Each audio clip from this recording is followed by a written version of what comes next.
سلام نعخم خونة تخطاتلت نصرة ميديا نلوما بزوانا عالمنا زقاتمو عبيتي بوليتيكاون وتشادرون منقسغاسات حيزنا قريبنا لنا دكتور دبرصيان زمرح منقستي حدوش وسانتات محلافو كلتا جنرالات تقراي كاب جوجل حوحات زتفلي مرقصي كم زحازو مقلازو اب دوباتي ارتران تقراين ناي شعبيان حوحات وتشادرو منقسغاسي كايد مهلاو إلوون سراويت تقراي دفعاتو نسراويت إيرترا حاديقو ناب تسلمتي كم زتوقع محبارون حوحات بيراو زتخقبر صاوعيت مغرابون زدسوسو صبصابات حيزنا لنا نچانلنا شير لايك سبسكرايب كتجبر بمعدام ناب زرزرم كنسغركم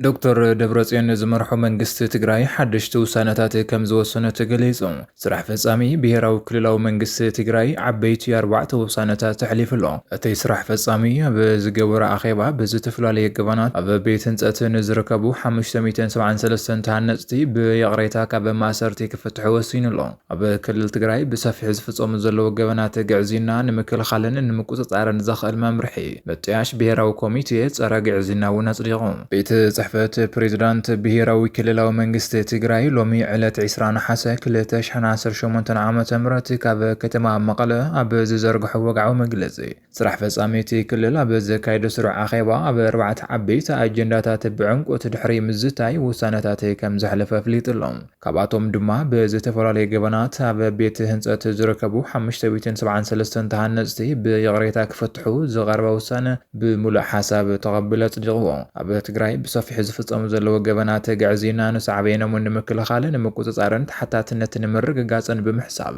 ብብርኪ ክልል ብሄራዊ ኮሚቴ ጸረ ግዕዚና ክጣየሽ ዘኽእል መምርሒ ኣጽዲቑ ኣሰራርሓን ስነ ምግባርን ቤት ምኽሪ ስራሕ ፈጻሚት ብሄራዊ ክልላዊ መንግስቲ ትግራይ መልኪቱ ንዘቐረበ ደንቢ ድማ ብዕምቆት ድሕሪ ምዝታይ ከም ዘጽድቆ ተገሊጹ ኣብ ፕሮግራም ቃል ኪዳን ሰቆጣ ተጠቀምቲ ብዛዕባ ዝኾና ተወሰኽቲ 19 ወረዳታት ዘቐረበ ውሳነ ሓሳብ ኣመልኪቱ ብዕምቆት ብምዝታይ ተን ወረዳታት ተጠቀምቲ እቲ ፕሮግራምን ክኾና ወሲኑሎም كلت جنرالات تግራይ ካብ ጉጅለ ሕወሓት ዝተፈለየ መርገጽ ከም ዝሓዙ ተገሊጹ ኣዛዚ ደቡብ ግንባር ጀነራል ዮሐንስ ወልደ ጊዮርጊስ ጆን መዲድ ምስ ጀነራል ማሾ በየነ ብምዃን ካብቲ ጉጅለ ዝተፈለየ ሓሳብ ሒዞም ክግንጸሉ ምጅማሮም ተገሊጹ ኣብ መንጎ ሓይልታት ሕወሓት ፋኖን ሻዕብያን ካልኦት ሓይልታትን ዝተጀመረ ሕብረት ወይ ድማ ጽምዶ ናብ ፋሕብትን ምባል በጽሑ ከም ዘለውን ተሓቢሩ ኣዛዚ ደቡብ ግንባር ጀነራል ዮሐንስ ወልደ ጊዮርጊስ ጆን መዲድ ምስ ጀነራል ማሾ በየነ ብምዃን ካብቲ ብጉጅለ ሕወሓት ዝተተሓዘ ሓሳብ ዝተፈለየ መርገጽ ሒዞም ክግንጸሉ ምጅማሮም ተገሊጹሎ እዚ ስጉምቲ እዚ ናብ ጥፍኣት ካብ ምእታው ዝሓሸን ዘድሕንን መንገዲ ምዃኑ ይግለጽ ኣሎ ከም ዝፍለጥ ጀነራል ዮሐንስ ወልደ ጊዮርጊስ ጆን መዲድ ኣብ ዝሓለፈ ሰሙናት እውን ምስ ሕወሓት ኣፈላላይ ከም ዘጋጠሞን ምስ ሓላፊት ቤት ጽሕፈት ሕወሓት ወይዘሮ ፈትለወርቅ መንጀሪኖ ኣብ ኣኼባ ኣፈላላይ ከም ዝፈጠረን ምጽብጻብና ዝዝካርዩ ብኻልእ ሸነኽ ኣብዚ ሓዚ እዋን ኣብ መንጎ ሓይልታት ሕወሓት ፋኖ ሻዕብያን ካልኦት ሓይልታትን ዝተጀመረ ጽምዶ ዝተባለ ሕብረት ኣብ ከቢድ ቅልውላው ብምውዳቑ ናብ ፋሕብትን ምባል ከም ዝበጽሐት ሓቢሩሎም بخالي زينا ኣብ ደዋት ኤርትራን ትግራይን ናይ ህግደፍን ሕወሓትን ወታደራዊ መንቀሳቐሳት ይካየድ ምላው ተገሊጾም ካብ 20 ክሳብ 22 ነሓሰ 2026 ኣቆጻጽራ ኣውሮፓውያን ኣብ ዘለዉ መዓልትታት ዘይንጹር ንብረት ዝጸዓነ ዓበይቲ ናይ ጽዕነት መኻይን ብመቐለ ኣስመራ መስመር ብኣንፈት ሰንዓፈ ናብ ኤርትራ ክሓልፋ ተራእየን ኣለዋ ሰራዊት ኤርትራ ድማ ካብ ዘላምበሳን ኣንበስተ ገለባን ናብ ዝባን ሑጻ ቃር ሸበጥን እንትዝርጋሕ ሰራዊት ሕወሓት ድማ ቦትኡ ገዲፉ ናብ ሰሜናዊ ምዕራብ ትግራይ ዝዋ ጸለምቲ ተጓዒዙ ከም ዘሎ ተሓቢሩ ብመሰረት ካብቲ ከባቢ ዝወጹ ሓበሬታታት ካብ 20 ነሓሰ ክሳብ 22 ነሓሰ 2026 ኣቆጻጽራ ኣውሮፓውያን ኣብ ዘለዉ መዓልትታት ጸልማት ተጎሊበን እንታይ ምዃኑ ብንጹር ዘይተፈለጠ ንብረት ዝጸዓነ ዓበይቲ ናይ ጽዕነት መኻይን ብመስመር መቐለ ኣስመራ ብኣንፈት ሰንዓፈ ናብ ኤርትራ ኣቲና ኣለዋ ተወሳኺ ሰራዊት ኤርትራ ካብ ከባቢታት ዘላምበሳን ኣንበስተ ገለባን ንድሕሪት ብምምላስ ምጥቃስ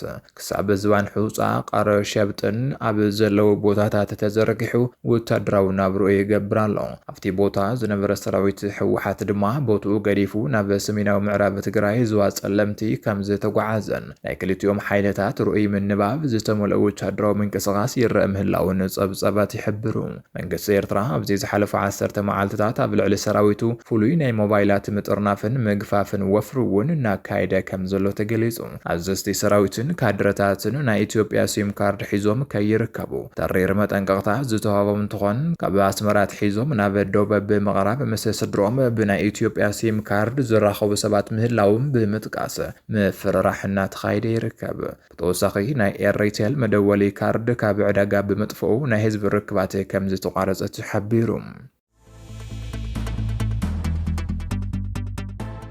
ሕብረት ኣውሮፓን ልዕሊ 22 ዝኾና ምዕራባውያን ሃገራትን ኣብ ሰሜን ኢትዮጵያ ዘሎ ኩነታት ብዓብዪ ስጋት እናተኸታተልዎ ምዃኖም ገሊፆም። ልኡኻት ሕብረት ኣውሮፓ ሃገራት ኣባላት ሕብረትን ኤምባሲታት ካናዳ፣ ኖርዌይን ዓባይ ብሪጣንያን ኣብ ኣዲስ ኣበባ ብምዃን ኣብ ሰሜን ኢትዮጵያ ትግራይ ዝረአ ዘሎ ምዕባለታት ብልዑል ስጋት እናተኸታተልዎ ምዃኖም ሕብራዊ መግለፂ ኣውፅኦም። ኩሎም ወገናት ንስምምዕ ደው ምባል ውግእ ፕሪቶርያ ብሃነፅቲ መንገዲ ከተግብርዎ ብምጽዋዕ ላዕለዋይ ተወካሊ ሕብረት አፍሪካ ኦሉሴጉን ኦባሳንጆ ኣብ አዲስ አበባን መቐለን ዘካይድዎ መዘተታት ኣወንታዊ ኣቀባብላት ገይሩሎም ኣሎ።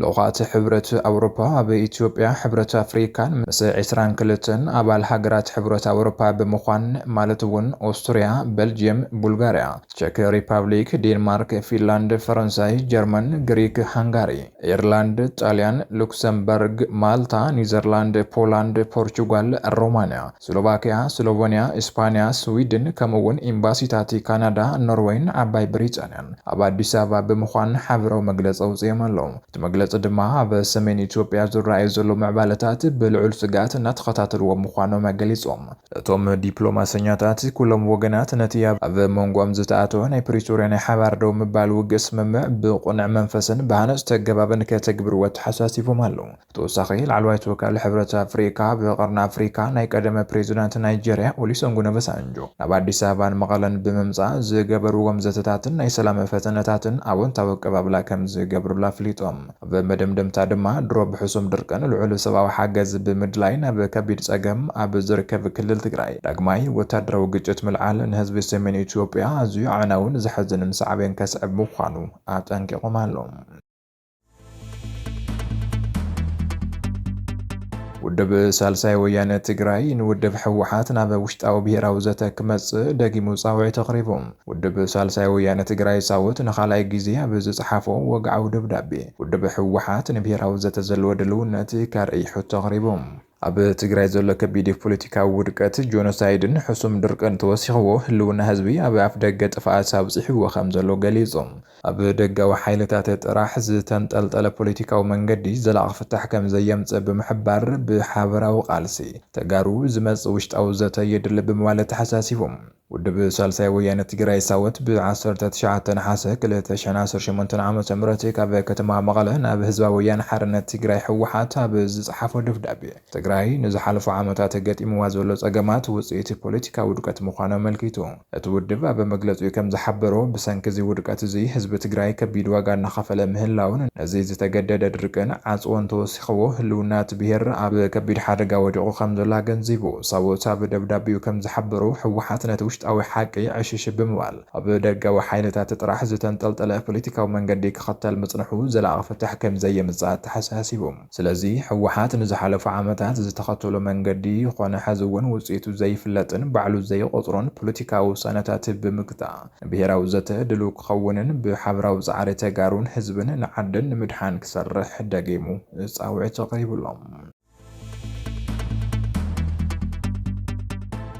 ኣብ መወዳእታ ኤርትራ ምስ ኣብ ገማግም ባሕሪ የመን ብሸፋቱ ዝተጨወየት መርከብ ነዳዲ ምትእስሳር ከም ዘይብላ ኣፍሊጣ ኤምባሲ ኤርትራ ኣብ ዓባይ ብሪጣንያ ብ325 ሓሳብ ዘውፅኦ መግለፂ እታ መርከብ ባንዴራ ኤርትራ ተንበልብል ምንባራ ዝገልጽ ጸብጻባት ማዕኸናት ዜና ዓለም ዘይቁንዕ ክብል ነቒፉ። ቢቢሲን ሮይተርስን ዝርከቦ ማዕኸናት ዜና እታ መርከብ ባንዴራ ኤርትራ ተንበልብል ምንባራ ዝጠቅስ ጸብጻብ ኣውፅኦም ነይሮም። እንተኾነ ግን እቲ ኤምባሲ ምንጭ ናይቲ ሓበሬታ ንዝኾነ ንግዳዊ ስርሒታት ባሕሪ ብሪጣንያ ዝተባህለ ትካል ከም ዝተወከሰ ብምጥቃስ እታ መርከብ ስኑዕ ባንዴራ እያ ተንበልብል እዚ ማለት ዋንነታ ናይ ኤርትራ ኣይኮነትን ወይ እውን ብወግዒ ኣብ ኤርትራ የተመዘገበትን ዝብል ምላሽ ከም ዘረኸባ ነፂሩ። ሶማልያውያን ሸፋቱ ባሕሪ ወይ እውን ቀርሰንቲ ኣብ ጥቓ ገማግም ባሕሪ የመን ሓንቲ ፍርያት ነዳዲ እትጽዕን መርከብ ከም ዝጨወዩ ትካል ንግዳዊ ስርሒታት ባሕሪ ዓባይ ብሪጣንያ ንኤኤፍፒን ሮይተርስን ጸብጺቦም ነይሮም። እቲ ኣብ ገማግም ባሕሪ የመን ዝተፈጸመ መጥቃዕቲ ካብ ሚያዝያ ጀሚሩ ኣብቲ ዞባ ሻድሻይ ናይ መራኸቢ ጭውያ ኮይኑ ተመዝጊቡሎ ዝፍጻመ ኣብ ወሽመጥ ኤደንን ምዕራባውያን ህንዳውያን ውቅያኖስን ዳግማይ ተላዒሉ ዘሎ ስጋት ሸፋቱ ባሕሪ መራያ ምዃኑ ይግለጽ ኣሎ። እታ ኤምቲ ሲቡ ዋን ዝተሰየመት መርከብ ዝሓለፈ ሐሙስ ኣብ ከተማ አልሙኳላ የመን ንምብራቕ 135 ናውቲካል ማይል ርሕቐት ኣብ ዝርከብ ባሕሪ ከላዕያ ብ6 ዕጡቓት ሸፋቱ ተታሒዛ ነይራ። ዝኸበርኩም ተኸታተልቲ ምድላዋትና ነዚ ሰዓት ዘዋድናዮም ዜናታት ኣብዚ ዛዚምና ኣለና። ንምክትታልኩም ነመስግን። ሰላም